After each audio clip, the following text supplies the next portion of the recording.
Welcome to வழிபோக்கன் channel.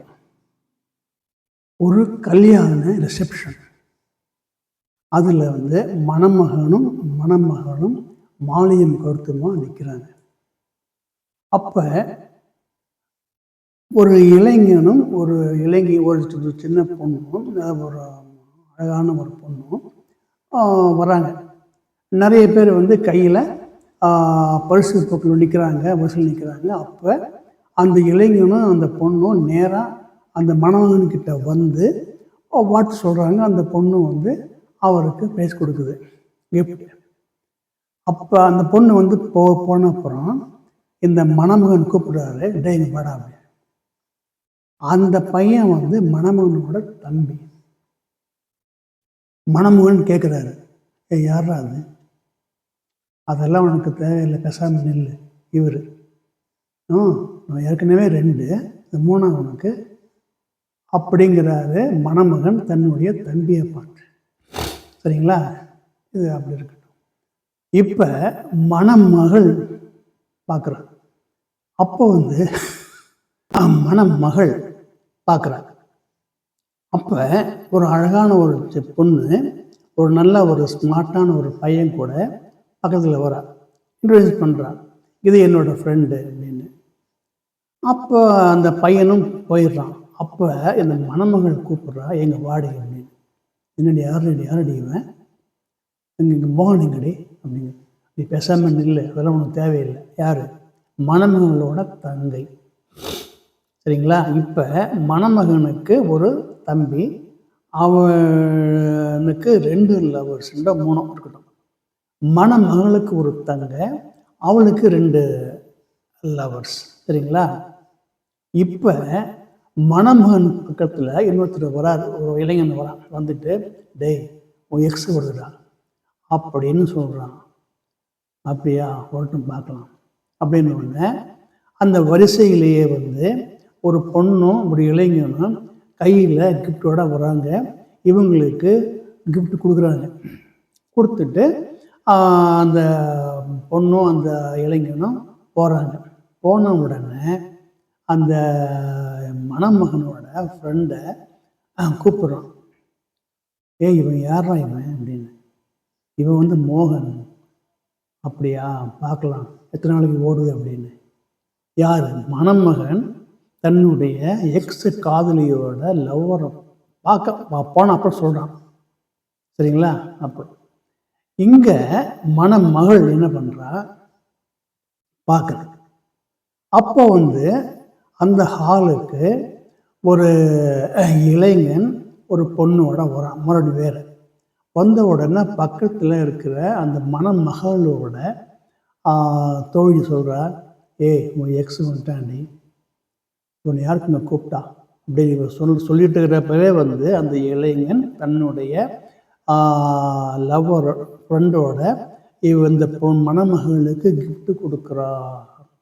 அதை வாங்கிட்டு போன உடனே இந்த மணமகள் சொல்கிறா தோழிக்கிட்ட, என்ன இவன்லாம் எத்தனை நாளைக்கு இது நடக்க போகுது பார்க்கலாம். அதே மாதிரி இங்கே இப்போ மணமகன் மணமகள் 2 பேரும் கல்யாணம் பண்ணிக்கிட்டு மாலையும் கழுத்துமா மேடையில் நிற்கிறாங்க.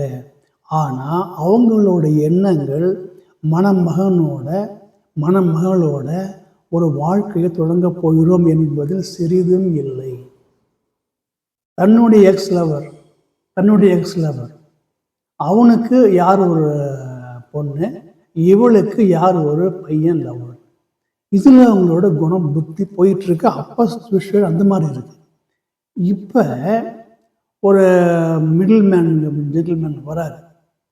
அவர் கூட ஒரு யங் லேடி வந்த உடனே அந்த மணமகனோட ஃப்ரெண்டு சொல்கிறாரு, டேய் பாஸ் வராரு, பாஸ் மேனேஜர். பார்த்தா பக்கத்தில் இருக்கிறது, ஆமாடா உமா கூட வராருடா இவர். ஆமாம், ரொம்ப நாளாக கணக்கு பண்ணிகிட்டு இருந்தார், கழட்டு வந்துட்டார் இன்னைக்கு. எப்படி? ஒரு மேனேஜர் தன்னுடைய ஸ்டாஃப் கீழே பணிபுரியும் ஒரு பெண்ணை தன்னுடைய ஸ்டாஃபோட மேரேஜுக்கு வராரு. ஆனால் எப்படி காமெண்ட்டு, ரொம்ப நாளாக கணக்கு பண்ணிட்டுருக்காரு, இருந்தார், தள்ளிட்டு வந்துட்டார். அந்த மேனேஜர் வந்து ஒய்ஃபு கூட வரவில்லை. சரிங்களா? இப்படி இருக்கிறப்ப வந்து அந்த மேனேஜர் வந்து கிஃப்ட் கொடுக்குறாரு. கொடுத்துட்டு என்ன கேட்குறாரு அப்படின்னா, ஏப்பா என் ஒய்ஃப் வந்தால? அவருக்கு பயம். அந்த பொண்ணு வர வேண்டியது, அந்த அம்மா யார் கூட வருமா அதுக்கு தெரியாது. சிச்சுவேஷன் அப்படி தான் இருக்குது. இங்கே வந்து என்ன அப்படின்னா, யார் யார் கூட இருக்காங்க, யார் யார் கூட ஃப்ரெண்டாக இருக்காங்க அப்படிங்கிறதுல வந்து ஒரு விவஸ்தையே இல்லை. யார் வேணாலும் எப்படி வேணாலும் இருக்கலாம். இதுக்கு வந்து ஒரு படமே இருக்குது. ரீசெண்டாக வந்த படம் ஒன்று. அந்த படத்தில் சின்ன பையன் கல்யாணம் பண்ணிக்கிறான். பண்ணிக்கிட்டு என்ன அக்ரிமெண்ட் அப்படின்னா, கல்யாணம் வந்து இப்போ பண்ணிக்குவோம், அதுக்கப்புறம் வந்து நீ யார் கூட வேணும் நீ போயிடு, நான் யார் வேணாலும் நான் போயிடுவேன். இது வந்து ஒரு படமாக எடுத்துருக்காங்க. சரி, இந்த மாதிரியான ஒரு சூழலுக்கு என்ன காரணம் நினச்சி பாருங்க. இதுக்கு முக்கியமான காரணம் இங்கு இருக்கும் அரசியல். சரிங்களா? வரப்போகுது, எலெக்ஷன் வரப்போகுது இன்னும் 2-3 மாதத்தில். சரிங்களா? இப்போவே வந்து கூட்டணிக்கு வந்து யார் கூட யார் சேருவாங்க அப்படிங்கிறது வந்து யாருக்குமே தெரியாது. சரிங்களா? யாருக்குமே தெரியாது. யார் வேண்டுமானாலும் யாருடன் வேண்டுமானாலும் கூட்டணி வைக்கலாம், சேரலாம் அப்படிங்கிற சூழ்நிலை இப்போ இருக்குது. இதுக்கு முக்கியமான காரணம் என்ன அப்படின்னா, ஒரு தலைவர் சொன்னது தான், அரசியலில் நிரந்தர நண்பனும் இல்லை, நிரந்தர பகைவனும் இல்லை. அது எல்லாரும் கப்பல் பிடிச்சிட்டாங்க. அது வந்து இப்போ ஒரு தனி மனித வாழ்க்கையில் மிகப்பெரிய தாக்கத்தை ஏற்படுத்திடுச்சு. ஒரு கல்யாண மேடையில் ஒரு மணமகனும் ஒரு மணமகளும் நிற்கிறப்ப, மணமகனுக்கு 2 லவ்வரு, மணமகளுக்கு 2 லவ்வரு, அவனுக்கு ஒரு லவ்வரு, இவனுக்கு ஒரு லவ்வரு, தம்பிக்கு ஒரு லவ்வரு, அவங்கெல்லாம் வந்து கூத்தடிக்கிறாங்க. யாருக்கும் எந்த விதமான கவலையும் கூச்சமும் இல்லை. தாராளமாக ஃப்ரெண்ட்ஸ் ரொம்ப ஃப்ரீயாக வராங்க. இதுக்கு அரசியலே காரணம். இன்றைய இங்கே இருக்கும் அரசியல். யார் வேண்டுமானாலும் யார் கூட வேணாலும் கூட்டணி வைக்கலாம். அதுக்கு அவங்க சொல்கிறது முதல்ல ஒன்று என்ன அப்படின்னா, அரசியலில் நிரந்தர நண்பனும் இல்லை, நிரந்தர பகைவனும் இல்லை. 1. 2வது, இது கொள்கை கூட்டணி அல்ல. எங்கள் கொள்கை வேறு, அவங்க கொள்கை வேறு. சரிங்களா? 3வது, தேர்தலுக்கு பிறகு இந்த கூட்டணி மாறும். விஞ்ஞானத்தில் 3 கோல்டன் ரூல்ஸ் இருக்குது. டார்வின் தானே சொல்லியிருக்காருங்களா, விச்சவர் கோஸ் சாப்புக்கு அட்டுக்காமல் 3 இருக்குது பார்த்தீங்களா? there are 3 golden rules in science. அக்கௌண்ட்ஸில் there are 3 golden rules. அந்த மாதிரி அரசியலில் 3 கோல்டன் ரூல்ஸ். யார் வேணுமானாலும் யார் கூட வேணாலும் கூட்டணி வைக்கலாம், எங்களுக்கு கொள்கை ஒன்றும் கிடையாது. தேர்தலுக்கு பிறகு கூட்டணி மாறும். இந்த 3ஐயும் நல்லா புரிஞ்சு வச்சுருக்காங்க. இது வந்து தனி மனித ஒழுக்கத்தில் தாக்கத்தை ஏற்படுத்தி விட்டது.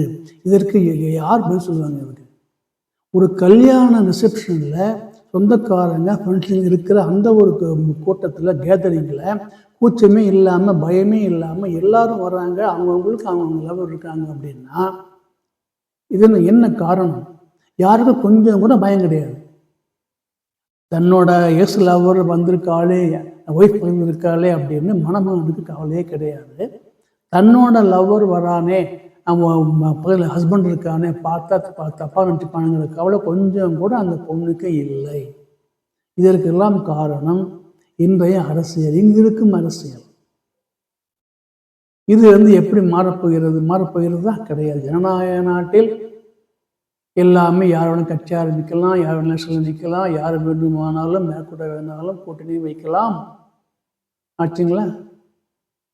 அந்த மாதிரி கல்யாணம் வச்சு கல்யாணம் பண்ணிக்கலாம், யாரை வேணாலும் வச்சுக்கலாம், யாரை வேணாலும் தள்ளி விட்டுடலாம். கல்யாணத்துக்கு அப்புறம் இந்த மணமகனும் இந்த மணமகளும் எவ்வாறான ஒரு வாழ்க்கையை வாழப்போகிறார்கள்? சப்போஸ் அவர்களுக்கு குழந்தை பிறந்தால் அவர்கள் தங்களுடைய குழந்தைகளுக்கு என்ன மாதிரியான பாடத்தை கற்பிக்கப் போகிறார்கள்? என்ன சொல்லுவாங்க? என்னுடைய இது சாயங்காலம் 6 மணி ஆச்சு, நீ படிச்சுட்டு இருக்க, வெளியில் வந்து நில்லு, வரணும்னு பாரு அப்படின்னு சொல்லலாம். அப்படியான சூழல் உருவாகி கொண்டு இருக்கிறது. இது யார் கையிலும் இல்லை. சரிங்களா? அந்த தூரத்துக்கு வந்துடுமா அப்படின்னா எனக்கு தாண்டிலாம் போயிடுச்சு. கல்யாணத்து அன்னைக்கு இப்படி அப்படின்னா கல்யாணத்தில் 3 மாதம் கழிச்சு 6 மாதம் கழிச்சு இவங்கெல்லாம் எப்படி பிஹேவ் பண்ணுவாங்க? அதே தான், சேம் அரசியல் தான். தேர்தல் வந்தது, கூட்டணி வச்சோம், தேர்தல் ஜெயித்தோம். அதுக்கப்புறம் வந்து ஒன்று எப்படி, என்ன எப்படி, நீ எப்படி, நான் அப்படி, நீ அன்னைக்கு, நீ இன்னைக்கு இப்படி. இதே தான் இந்த மணமகளின் வாழ்க்கை நடக்கப் போகிறது. அன்னைக்கே பார்த்தேன் அவன் வந்தா, அன்னைக்கே பார்த்தேன் அவன் வந்தான் சொல்ல போகிறாங்க. என்ன வேற வழி? இதுதான் நடக்கும். ஆக நான் இங்கே இருக்கிற அரசியல் வந்து தனி மனித ஒழுக்கத்தை ஒரு கேள்விக்குறி ஆக்கி இருக்கிறது. சரிங்களா? இதை ஷேர் பண்ணுங்கள், சப்ஸ்கிரைப் பண்ணுங்கள். அடுத்த எபிசோடில் சந்திப்போம். நன்றி, வணக்கம்.